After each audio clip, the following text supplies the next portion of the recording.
नमस्कार, मैं हैदर अली। आप देख रहे हैं झलको दिल्ली। देश की राजधानी दिल्ली में कई ऐसे बड़े बड़े प्रोजेक्ट्स हैं जो शुरू तो हो जाते हैं लेकिन खत्म होने का नाम ही नहीं लेते। कई परेशानियों का सामना उन प्रोजेक्ट्स में करना होता है। कभी फंड्स की कमी होती है, कभी लैंड एक्विजिशन यानी भूमि अधिग्रहण का काम नहीं हो पाता, या फिर कोई अन्य परेशानी सामने आ जाती है। दिल्ली में ही कई ऐसे बड़े बड़े प्रोजेक्ट्स हैं जो बनने में लगभग उन्हें 10 से 15 साल का वक्त लग गया। अब आप अंदाजा लगा सकते हैं जब वो प्रोजेक्ट शुरू हुए होंगे और जब 15 साल बाद खत्म हुए तो जब से अब तक आबादी का कितना फर्क देखने को दिल्ली में मिल सकता है। क्या डिजाइन्स उस वक्त बनी होंगी, क्या योजनाएं लाई गई होंगी, और 15 साल बाद जब वही प्रोजेक्ट शुरू होता है, उसका उद्घाटन होता है, तो वो प्रोजेक्ट एक तरीके से ना बनने के बराबर होता है। मैं इस वक्त मौजूद हूँ एक फ्लाईओवर के ठीक सामने। ये फ्लाईओवर कौन सा है, मैं आपको इसकी जानकारी दे देता हूँ। बारापुला फ्लाईओवर का ये फेज 3 है, यानी पहला फेज और दूसरा फेज है आपका सराय काले खां से लेकर जवाहरलाल नेहरू स्टेडियम। इसका पहला फेज है जो करीब 4 किलोमीटर का है। दूसरा फेज जवाहरलाल नेहरू स्टेडियम से लेकर INA के जो करीब 2 किलोमीटर का है। उसके बाद इसी को मद्देनजर रखते हुए कि ईस्ट दिल्ली के लोग यानी मयूर विहार, आनंद विहार में रहने वाले लोग साउथ दिल्ली यानी INA, एम्स, महरौली आसानी से जा सके, इसके लिए ये परियोजना लाई गई थी कि बारापुला को एक्सटेंड कर दिया जाए, ये फ्लाईओवर आपस में कनेक्ट हो जाएं जिससे लोग आसानी से आवाजाही कर सकें। लेकिन काम तो शुरू हो गया। काम करीब शुरू हुआ था 2014 या 15 में। उसके बाद जब ये काम शुरू हुआ तो ये जो जमीन है ये किसानों की जमीन है। किसानों ने इस बात का विरोध कर दिया कि हमें मुआवजा नहीं मिल रहा, और अगर मिल भी रहा है तो बहुत कम रेट पर मिल रहा है, जिसके बाद तुरंत इसकी कंस्ट्रक्शन को रोक दिया गया। आपको बता दें दिल्ली सरकार का PWD विभाग इस कंस्ट्रक्शन को करवा रहा है। काम कई सालों तक रुका रहा।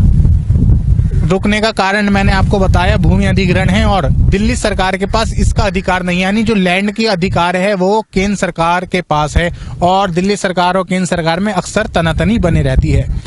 कई फाइल्स गई आई गई, ये लगातार दौर चलता रहा। बीच में पिसती रही जनता, यानी ईस्ट दिल्ली के लोगों को अगर साउथ दिल्ली जाना है तो उन्हें एक बड़ा चक्कर अक्षरधाम के जरिए होते हुए जाना पड़ता है, जिससे अक्सर सुबह और शाम को जो रश आवर्स होते हैं उसमें बड़ा ट्रैफिक का सामना लोगों को करना पड़ता है।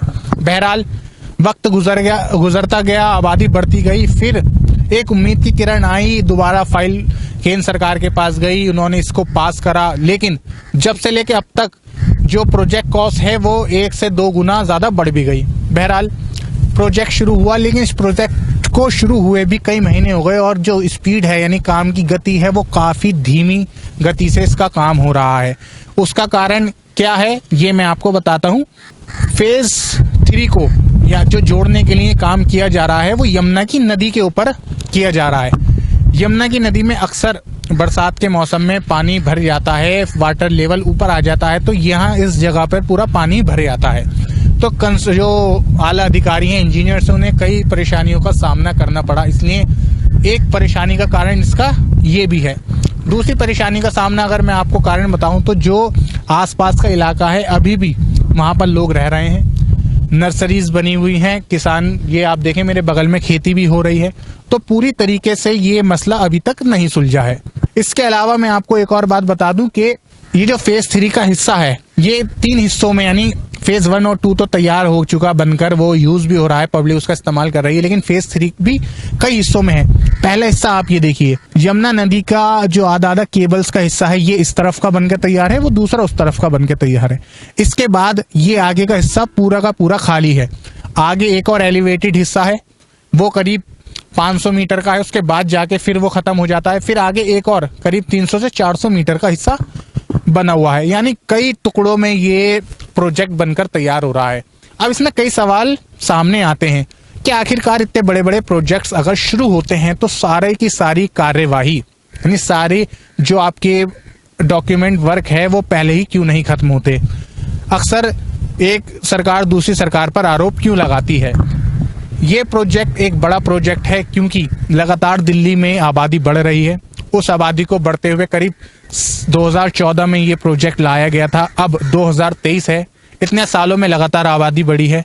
तो ऐसे में कितना सही होगा ये प्रोजेक्ट अगर खुल भी जाता है, बन भी जाता है, क्योंकि ये जो फ्लाईओवर है ये करीब 3+3 यानी 3 साइड ईच लेन है यानी 6 लेन का है, तो अब लगातार आबादी बढ़ रही है तो हमें इसमें कितना कारगर साबित होगा, ये तमाम सवाल इसमें खड़े होते हैं। तमाम तरह के मुद्दे झलको दिल्ली उठाता रहता है, समाज से जुड़े हुए मुद्दे उठाता रहता है। मैं हैदर अली, कैमरा पर्सन सैफ के साथ, झलको दिल्ली।